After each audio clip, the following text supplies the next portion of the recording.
Good morning. You're Antoine Dill. Yes, ma'am. And Mr. Dill, you were previously in court and entered pleas of true to counts 1, 2, 3, 4, 5, and 6 in a motion to revoke your unadjudicated probation.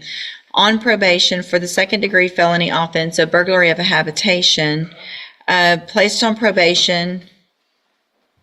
I think the dates in this updated report are, I must be wrong.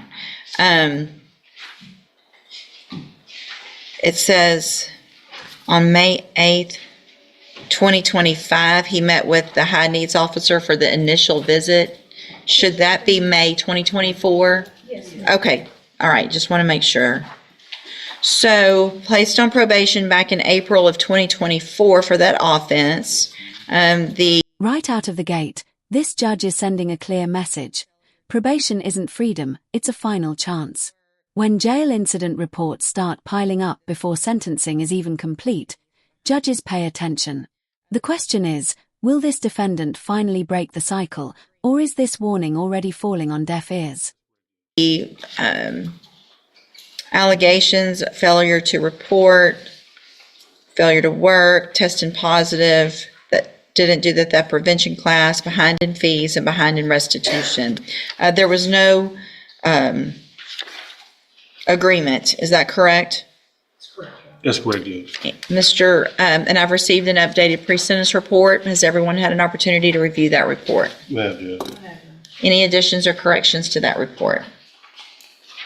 Nothing from the defense, Judge. I was going to say, other than if Ms. Court has anything addition. Okay. I would like to hear talk. Thank you, ma'am. Go ahead, Mr. Lewis. Judge, this situation from talking with my client as well as members of his family is definitely one that his substance abuse issue is something that he definitely needs to address. He's willing to. He understands that that's, definitely been in his way as far as definitely trying to complete his probation successfully.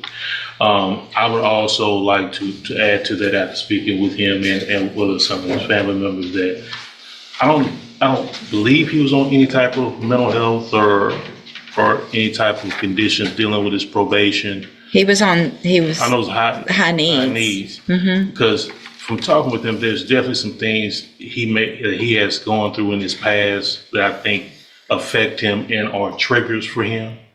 And I believe that, if he's able to get that type of help, to help with that, I think that would definitely help with the substance abuse issue.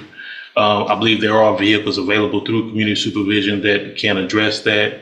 He's more than willing to accept that help. At this point, understands he needs it. I know it looks like the recommendation in the updated PSI from probation is for ISF. It's something that they would recommend. He's more than willing to comply with that and try to work with that as much as possible. If there is anything that's available that has some type of aftercare or anything, he's more than willing to do that as well. Especially, like I was saying, as far as, any treatment he can get as far as that would definitely help with some of the traumatic things he's gone through in his past. I think that would definitely help with the substance abuse issue going forward for him, Judge. Okay, and the recommendation isn't necessarily ISF. It's if I were to continue, but the recommendation sounds like they've exhausted all efforts that, anyway, Ms. Smolfino? Judge, I certainly respect all the efforts that Ms. Court has put into this defendant, and I don't ever like to overstep what the recommendation of the probation department is with respect to trying to help a probationer, but my read of it is that it's probably time for revocation, but I certainly would defer to what you all. Well, it sounds like that's the recommendation of probation as well, really. Is that correct, ma'am? Yes. This is one of the most important moments in any sentencing hearing. The defendant isn't arguing the violations happened. He's asking the court for mercy. But here's the challenge. Judges don't just listen to promises. They compare today's promises to yesterday's actions. And that history is about to become a major problem. Yeah. I mean, sure, go ahead. Please speak. I have made a lot of mistakes in my life. I really have. But I beg you, Your Honor, Please give me another chance. And But you begged me when you were here Yes, before. ma'am. And I got out, and the second day I was back on the streets. I did not have a plan for my life outside of just getting free. I met with the ASAP team, and they really gave me a lot of inspiration, a lot of hope so that I can change my life.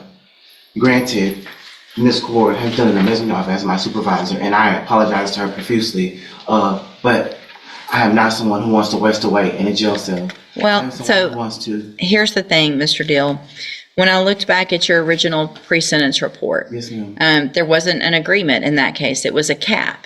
And the reason for that cap is because you already have felony criminal history. Yes, ma'am. You've already had 2 felony probations that were both revoked. Yes. And then I gave you probation again because you stood there and did just what you're doing right now.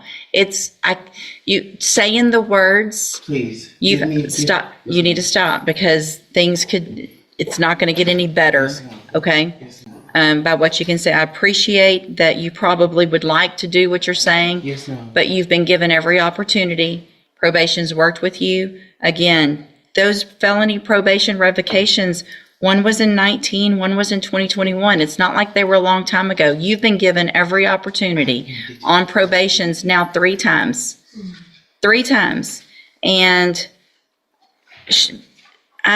she worked with, when I'm reading through this pre-sentence report, Ms. Core tried to contact you. She tried to I didn't reschedule. have a phone. I was just texting her. I was homeless. I have been homeless a lot of my life. But that's what probation's for, is to help you. You have to go to probation. You can't keep using those things as an excuse. Yes, ma'am. All right, so I'm going to find that you entered your pleas of true to counts 1 through 6 freely and voluntarily. Yes, ma'am. Find those counts true. Find sufficient evidence to find you guilty, and at this time, find you guilty of burglary of a habitation. ma'am. Going to sentence you to a term of 5 years in the institutional division of the Texas Department of Corrections. You will receive credit on that sentence for any time that you've been in custody that the law gives you the right to receive. I'm going to hand you the trial court certification. I need you to sign that with Mr. Lewis. It shows that this was not an agreement, so you do have some limited rights to appeal. I'm also handing you a written admonishment regarding your ineligibility to possess a firearm or ammunition. Because of the judgment entered against you, you're ineligible under Texas law to possess a firearm or ammunition. Possession of a firearm or ammunition could lead to charges against you. Firearm is a legal term, and you should read that written admonishment I provide you to see what devices qualify as a firearm. If you have questions about the laws that make you ineligible to possess a firearm or ammunition, or about how long that lasts, you can talk to Mr. Lewis. Yes, ma'am. I understand this isn't what you want. Take advantage of it. And when you get out, take advantage of opportunities in the community, because there are some that can help you. Thank you. All right? You can go back with I the... wanna say one last thing. That's a tough outcome, but not a surprising one. In probation revocation cases, repeated violations often outweigh personal explanations. The judge wasn't questioning whether he wanted to change. She questioned whether the court could afford to take that risk again. What do you think? Should rehabilitation get one more chance, or was prison inevitable at this point? You, Judge, I will change my life. I hope so. For you. For me. Yeah, I hope so. I really, truly do. All right. Sign that document, please, sir. Good morning, sir. Are you Esker Boykin? Yes, ma'am. And will your client waive the formal reading of the indictment? He will, Your Honor. Mr. Boykin, in cause number 25 DCCR 0351, the state has elected to proceed on the lesser included offense of a Class A misdemeanor assault from March 5th of 2025. And how do you plead to that charge?